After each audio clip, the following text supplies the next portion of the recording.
मोदी जी 4 जून से लगातार मन में मंथन चल रहा था कि आखिर आप 240 पर कैसे अटक गए। फिर कई बातें विचार करने योग्य निकलीं।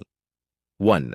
वर्ष 2014 में देश में चुनाव आया तो आपने कहा, मैं प्रधानमंत्री नहीं हूं, मैं तो प्रधान सेवक हूं। देशवासियों ने जबरदस्त स्वागत किया। बदले में आपने देश हित में कई महत्वपूर्ण कार्य किए। मजा आ गया, मजा आ गया। 2। समय बदला और 2019 में आपने कहा कि मैं तो देश का चौकीदार हूं। आपने चौकीदार की अर्जी दी। देश की जनता ने पहले से भी ज्यादा भर भर के आशीर्वाद दिया। और इस दूसरे टर्म में आपने पहले की अपेक्षा देश हित में और कई अभूतपूर्व काम किए। साथ ही संसार में यश और नाम खूब बढ़ा।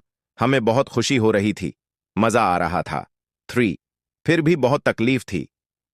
4। अमीरों को मांगने की जरूरत नहीं होती, गरीबों को राशन मकान दे रहे हो। फिर मध्यम वर्ग को क्या मिला, कभी सोचा नहीं सोचा। अल्पसंख्यकों को मिलाने के लिए आपके अनूठे प्रयोगों से कोर वोटर नाराज होते रहे।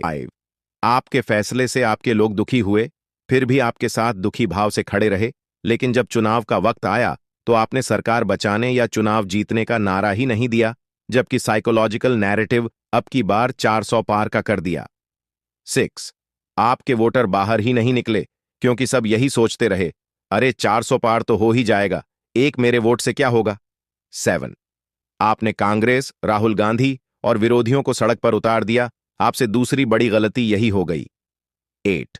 बंगाल में आपके कार्यकर्ता मरते रहे, प्रताड़ित होते रहे, रोते रहे, कलपते रहे, मगर पूर्ण बहुमत की सरकार होते हुए भी आपने कुछ नहीं किया। अजी कार्यकर्ता तो छोड़ दिए, सीबीआई, ईडी को भी पीटते रहे, आपने कुछ नहीं किया। 9। आज उस राहुल का कद इतना बड़ा हो गया कि उसने अपने मामूली से कार्यकर्ता से आपकी अमेठी वाली प्रत्याशी, जिसने कभी स्वयं राहुल को हराया था, को भारी अंतर से पटकवा दिया। खैर, जूता महंगा हो अथवा सस्ता, उसे सर पर नहीं रखते, किंतु आपकी समझ में नहीं आया। 10। आप नहीं माने, बीजेपी वॉशिंग पाउडर से धो धोकर दूसरी पार्टी के भ्रष्टाचारियों को पनाह देते रहे, क्योंकि आपको विश्व की सबसे बड़ी पार्टी बनना था। 11। जो आपके पुराने कार्यकर्ता थे वो मुंह ताकते रहे, आप गैरों को टिकट देते रहे। ये आपके वही कार्यकर्ता थे जो 2014 और 2019 के चुनाव में जान और धन लुटाते रहे।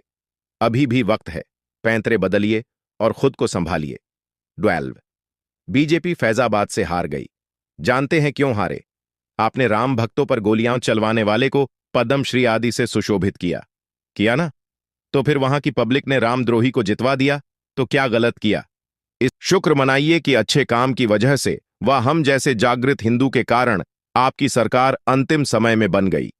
अपने इस टर्म में राजनीति से ऊपर उठकर विकास और का ऐसा मापदंड तय कीजिए कि विश्व के मानचित्र पर विकसित, समृद्ध और सशक्त भारत की मजबूत और सुदृढ़ स्थिति हो। आखिर में आपने पार्टी और देश को 2 मैन कंपनी के तरीके से 10 वर्ष चलाया है।